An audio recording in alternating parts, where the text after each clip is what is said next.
Hello everyone, thank you for watching this video.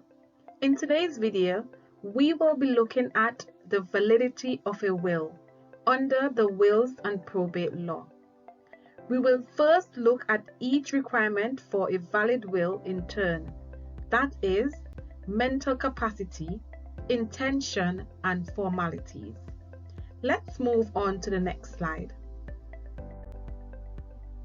Let us now look at a quick illustration before going into each requirement for a valid will in turn.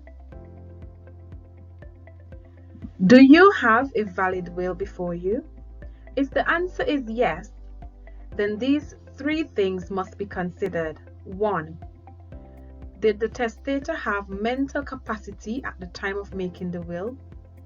Did the testator have the intention to make a will? And were the formalities satisfied? Do you have a valid will before you? If the answer is no, then the rules of intestacy will apply. A will is a document that sets out how a person wants his or her property to be distributed upon death. According to Section 9 of the Wills Act 1837, there are three requirements for a valid will: mental capacity, intention, and formalities. We will now be looking at mental capacity in the next slides. Mental capacity. According to the Mental Capacity Act 2005, at the date of making the will, the testator must have both mental and physical capacity. The testator must also be of sound mind, memory, and understanding. In the leading case of Banks v. Goodfellow, the court laid down three things that must be satisfied. Firstly, that the testator understand the nature and its effects of making a will. Secondly, that the testator understand the extent of the property involved. Thirdly, that the testator comprehend and appreciate the claims to which he ought to give effect. Generally, it must be shown that the requisite understanding existed at the date of execution of the will. The testator must not have any disorder of the mind. Let us now continue with mental capacity. In the 1883 case of Parker v. Felgate, it was laid down that although the testator lacked mental capacity while signing the will, however, if the testator did not lack mental capacity while giving instructions, Parker v. Felgate rule can apply.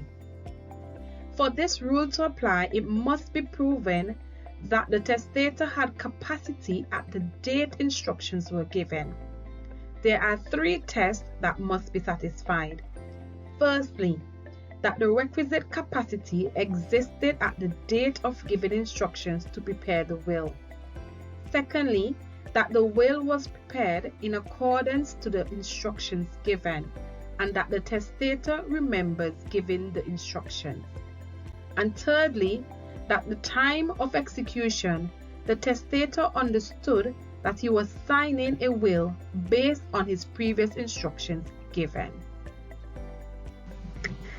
It must be noted that the burden of proving contrary, that is, that there is no mental capacity, lies with the person who is challenging the will. Let us recap. Section 9 of the Wills Act outlines the conditions for a valid will, and mental capacity is one of the conditions.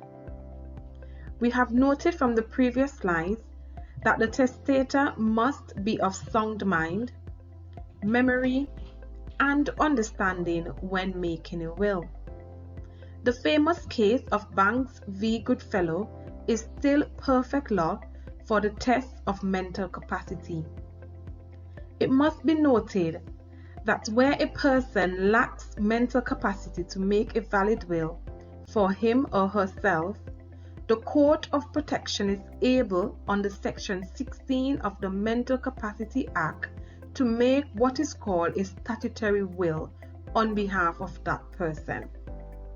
To wrap everything up, you must understand that if it is proven that there is a lack of mental capacity, the will not be valid, and therefore the will be inadmissible under probate law. Thank you for watching this video. Please like, share and subscribe for more videos.